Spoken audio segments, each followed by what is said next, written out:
Good afternoon, everyone. This is Coleman from Coleman's Coins and Currency here today with another exciting numismatic lecture video.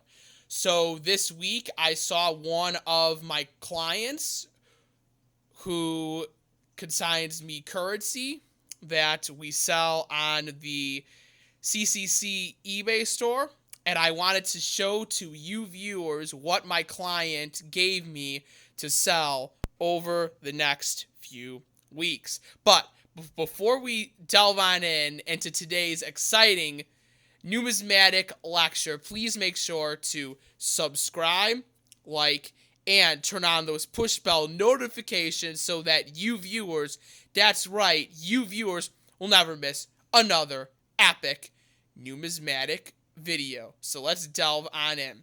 So first up, we have this really gorgeous mid-grade 1882 $10 value back national currency banknote from the People's National Bank of Waynesburg, Pennsylvania.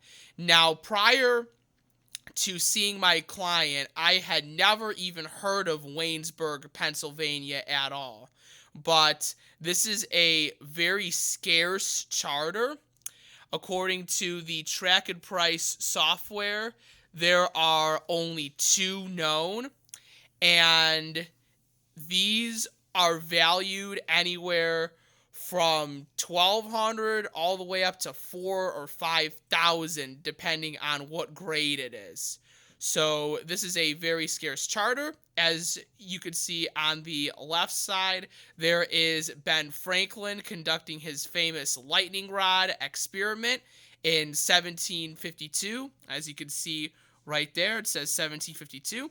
And then on the right-hand side is Lady Liberty. Now, the 1882 $10 notes are nicknamed booby notes because you can see Lady Liberty's breasts are exposed, and that is why some numismatists and some collectors call them booby notes, which I believe that you viewers might have not known that before.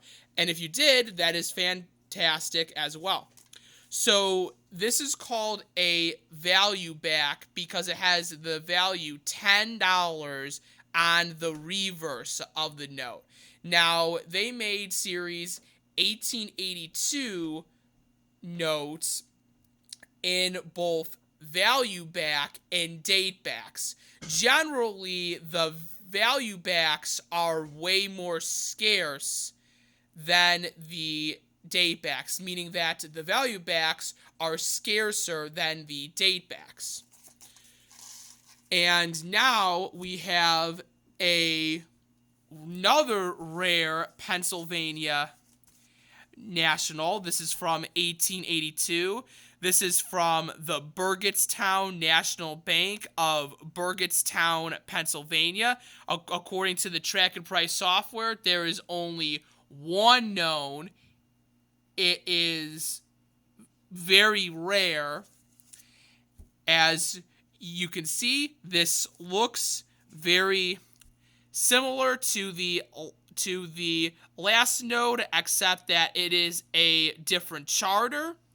You can see the same vignettes and or depictions of Ben Franklin's famous lightning rod experiment of 1752 and the exposed quote-unquote booby Lady Liberty. Now, if you flip the reverse, however, this is a date back. As you can see, 1882 to 1908.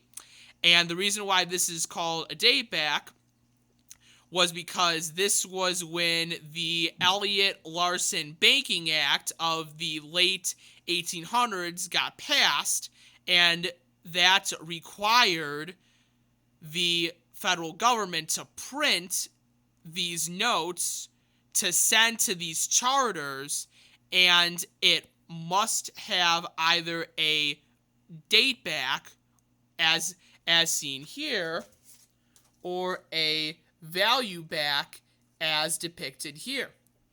Now, I have never sold one of these $20 notes before.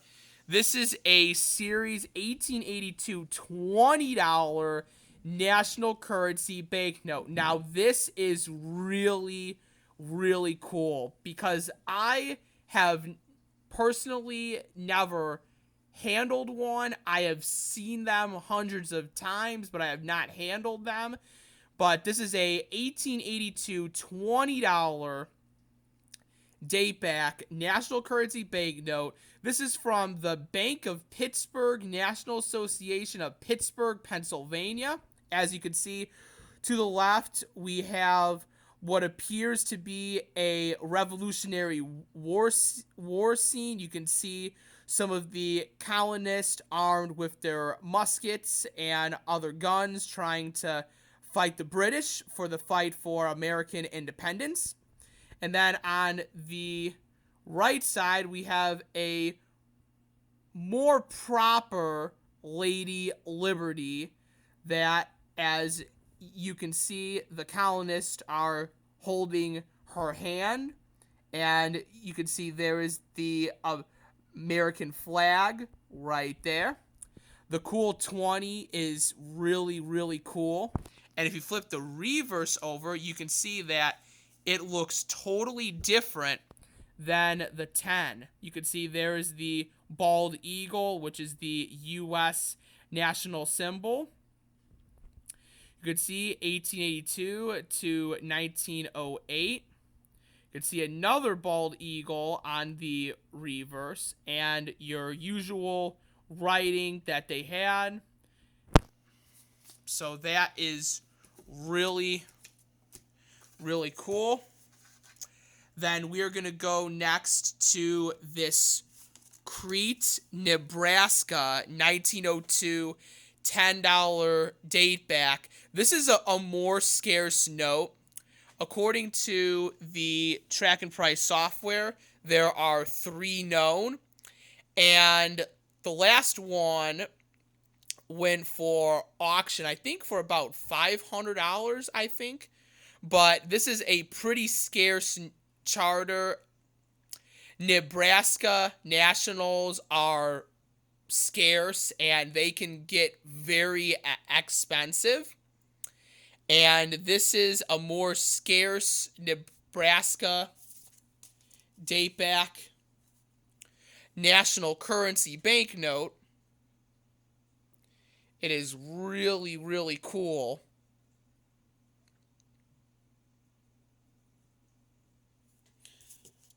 So then, next up, we have a 1902 $10 date back. This is from the First National Bank of Everett, Washington. This one is certified by PCGS Currency at a very fine 35 PPQ. It's a nice mid-grade.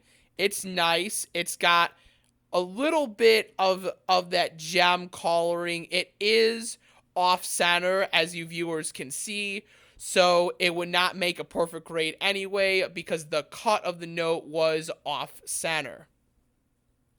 But it is a very nice note. It is a comment-free note. There are no comments on it. There's a slight stain, couple light folds, very, very nice, bold, crisp green coloring, which is what you want to see on notes like that. Then we got a 1929 Type 2 $10 national currency banknote.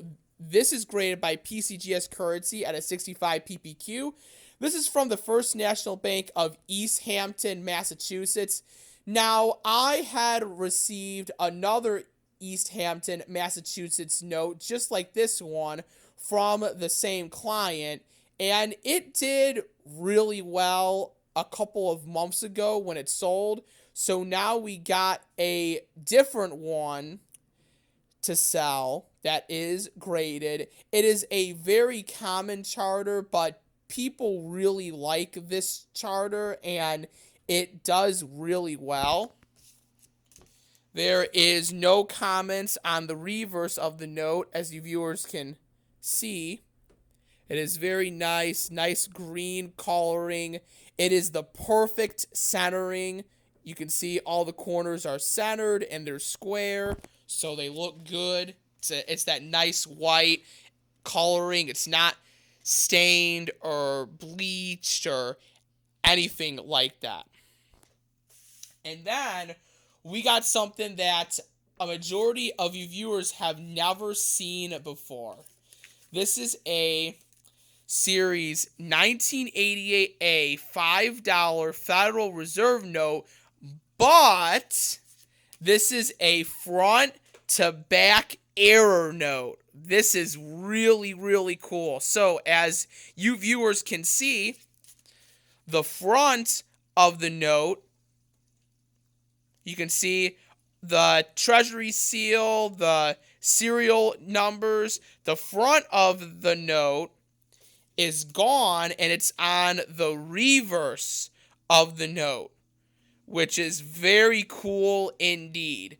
Now, this note, we don't exactly know what it is going to bring, but we do think it's going to be anywhere from the $200 to $500 range or more, depending on how bad someone really wanted this really unique error. It is really cool, and it is really unique, and I think that there is going to be a lot of bidding action for this really rare front to back error. So that is it for today's numismatic lecture video. Please make sure to subscribe, like, and turn on those push bell notifications so that you viewers, that's right, you viewers will never miss another epic numismatic video. And when we reach 10,000 views, I am going to be giving away a 1950 $10 Federal Reserve note mailed to your door free of charge. That is right. I will be having a 10,000 views giveaway, and I will be mailing a 1950 $10 Chicago Federal Reserve District Federal Reserve note. It's in a solid mid-grade, but one of you viewers has the opportunity to win it. More details will be coming up as soon as we reach 10,000 views. So, that is today's numismatic lecture video. Please make sure to like, subscribe, and turn on this push bell notification bell so that you never miss another epic numismatic or bipartisan political video and or life update video, which I know I'm kind of trying to figure out the next steps of my life, and I'll keep you viewers updated with as soon as I know what they are. And I'll see you in another video. Take care.